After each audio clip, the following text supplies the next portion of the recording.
गले में पहन ले शिव जी की ये प्रिय चीज, भूत प्रेत बाधा से मिलेगा छुटकारा। रुद्राक्ष को शिव जी के अश्रु का स्वरूप माना जाता है। इसे पहनने से पापों से मुक्ति मिलती है। गले में पहन ले शिव जी की ये प्रिय चीज, भूत प्रेत बाधा से मिलेगा छुटकारा। शिव जी को यूं तो अघोरी काफी मानते हैं, क्योंकि उनके नाम मात्र से भूत पिशाच कांपते हैं। मगर भोलेनाथ की पूजा गृहस्थ भी करते हैं। उनके ध्यान भर से लोगों की मुसीबतें दूर हो जाती हैं। अगर आप भी महादेव की कृपा पाना चाहते हैं तो उनकी प्रिय वस्तु रुद्राक्ष को धारण करें।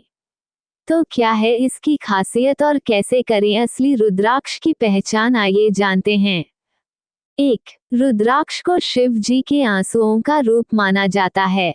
पौराणिक कथाओं के अनुसार भगवान शिव ने त्रिपुर नामक असुर के वध के लिए काफी चिंतन किया था। तब उनके नेत्रों से आंसू निकल आए थे, जो कि धरती पर गिरी थी, जिससे रुद्राक्ष के पेड़ ने जन्म लिया था। 2. रुद्राक्ष कई आकार और रंगों के होते हैं।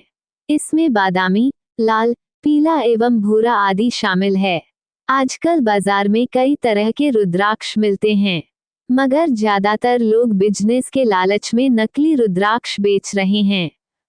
3. जानकारों के मुताबिक असली रुद्राक्ष धारण करने से व्यक्ति के सारे काम बन जाते हैं। यदि व्यक्ति अपनी कुंडली के अनुसार अलग अलग रंग का रुद्राक्ष पहने तो उन्हें लाभ होगा। 4. सामुद्रिक शास्त्र के अनुसार रुद्राक्ष एक मुखी से लेकर 14 मुखी तक आते हैं। सामान्य तौर पर मध्यम एवं आंवले के आकार तक के रुद्राक्ष पहनना शुभ माना जाता है। 5. जिन लोगों को नींद न आने की बीमारी हो व डरावने सपने आते हो, इससे छुटकारा पाने के लिए रुद्राक्ष धारण करना लाभदायी होता है। हालांकि रुद्राक्ष पहनने के कुछ नियम हैं। चूंकि ये शिव जी का अभिन्न अंग है, इसलिए इसे रात में पहनकर नहीं सोना चाहिए। सोते समय इसे अपने तकिए के नीचे रखना चाहिए। ऐसा करने से भी उतना ही लाभ होता है जितना धारण करने पर होता है।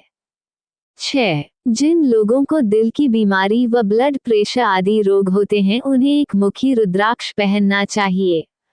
इससे उनकी बीमारी नियंत्रण में रहती है। इससे मानसिक शांति का एहसास होता है। 7. जिन लोगों के पास पैसा नहीं टिकता है, उन्हें पंचमुखी रुद्राक्ष पहनना चाहिए। इसे सोमवार के दिन धारण करना शुभ माना जाता है। रुद्राक्ष पहनने से पहले इसे गंगाजल एवं दूध में डुबोकर धो लें। 8. रुद्राक्ष को हमेशा सुबह के समय स्नान करने के बाद पूर्व या उत्तर दिशा में मुंह करके पहनना चाहिए। इसे धारण करते समय आसन पर अवश्य बैठें। रुद्राक्ष का लाभ तभी मिलता है जब ये सोने या चांदी के तार में पिरोकर पहना जाए। यदि डोरी का इस्तेमाल कर रहे हैं तो ये लाल रंग की होनी चाहिए। 9. रुद्राक्ष को भोलेनाथ का आशीर्वाद माना जाता है, वह सीधे शिवलोक जाता है। रुद्राक्ष धारण करने से भूत प्रेत बाधा और नजर दोष से छुटकारा मिलता है। 10. रुद्राक्ष धारण करने से पापों से भी मुक्ति मिलती है।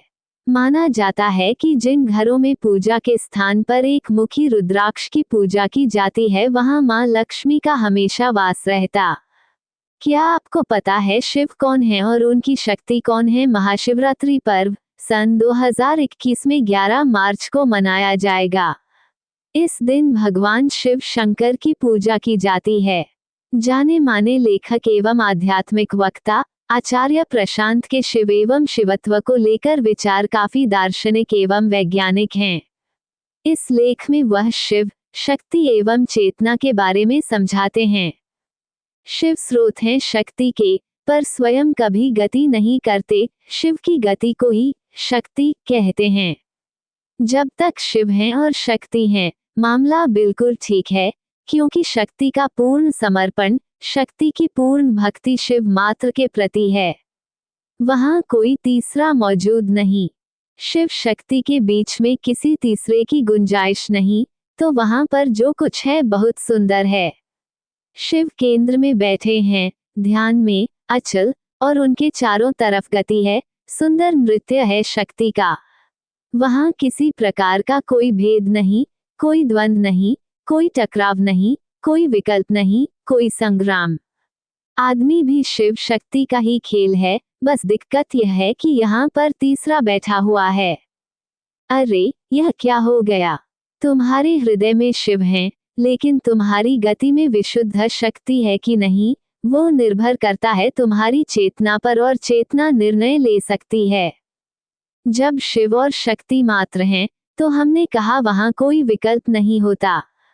वहाँ बात बनी बनाई है कि शक्ति को किसको समर्पित रहना है, किसके संकेत पर चलना है, मात्र किसकी ओर देखना है, शिव की ओर। आदमी के साथ ऐसा नहीं है।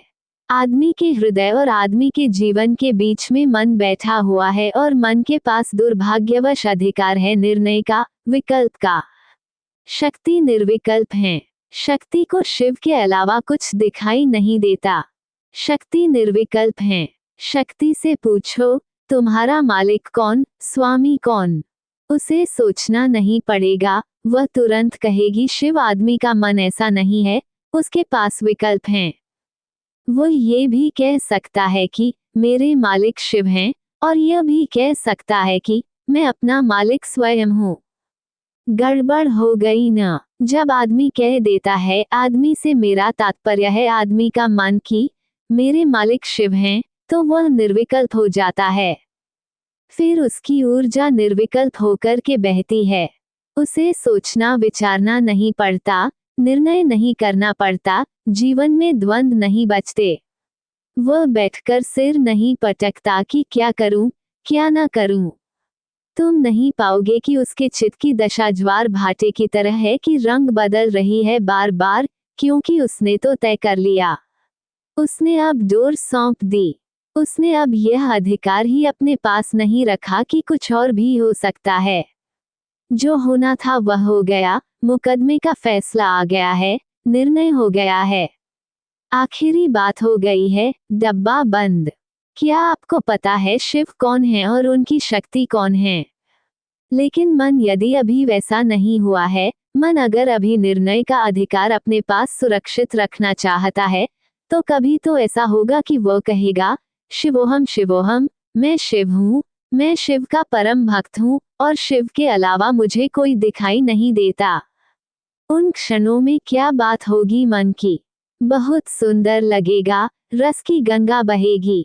लेकिन कुछ ही देर बाद तुम पाओगे कि मन ने अपना निर्णय पलट दिया। पलट क्यों दिया? क्योंकि निर्णय पलटने का अधिकार अपने पास बचा कर रखा था। तो स्वयं ही निर्णय किया था कि शिव शिव शिव, और फिर स्वयं ही निर्णय कर लिया, नहीं भाई, शिव नहीं, मामला गड़बड़ है। अपनी मालकियत हम शिव को नहीं दे सकते। हम खुद तय करेंगे, नफा नुकसान खुद देखेंगे, अपना रास्ता खुद बनाएंगे। हमें सब पर शक है, और कभी कभी तो हमें शिव पर भी शक होता है। बात समझ में आ रही है? जैसे ही यह होगा, वैसे ही अब मन ने अपने ऊपर बहुत भारी जिम्मेदारी ले ली। अब मन ने अपने ऊपर क्या जिम्मेदारी ले ली है? कि जीवन में चलाऊंगा। जब मन ने अपनी बागडोर शिव को दे दी, तो अब जीवन किसको चलाना है? शिव को। पर जैसा ही मन ने कहा, नहीं साहब, मेरी जिंदगी तो मेरे हाथ है, जिम्मेदारी बहुत बड़ी है और मेरे ऊपर, वैसे ही अब मन के ऊपर जानते हो कितना बड़ा बोझ आ गया, कि अब तुम चलाओ जिंदगी। अब देखो कि भविष्य में क्या होगा। अब देखो कि तुम्हारे सारे रिश्ते नातों का क्या होगा, तुम्हारी सारी संपदा का क्या होगा, तुम्हारे जीवन का क्या होगा। मन छोटा सा, और जिम्मेदारी ले ली इतनी बड़ी, तो पगला जाएगा। चेतना माने वह जो कभी शिव की ओर भी जा सकती है, और कभी शिव के खिलाफ भी। चुन लो। गीतिका दुबे का बतौर पत्रकार करियर 11 साल का है। वह ज्योतिष विद्या में ग्रह गोचर, टैरो, अंक ज्योतिष पर 6 साल से काम कर रही हैं। धार्मिक विषयों पर भी इनका ज्ञान समृद्ध है। इन्होंने गरुड़ पुराण, विष्णु पुराण, शिव पुराण, मत्स्य पुराण, भविष्य पुराण सहित वास्तु विज्ञान का गहरा अध्ययन किया है, और अब इससे जनमानस को लाभ दिला रही हैं। खाली वक्त में इन्हें यात्रा करना और संगीत सुनना पसंद है। प्रेरक कथाएं पढ़ना भी इनको पसंद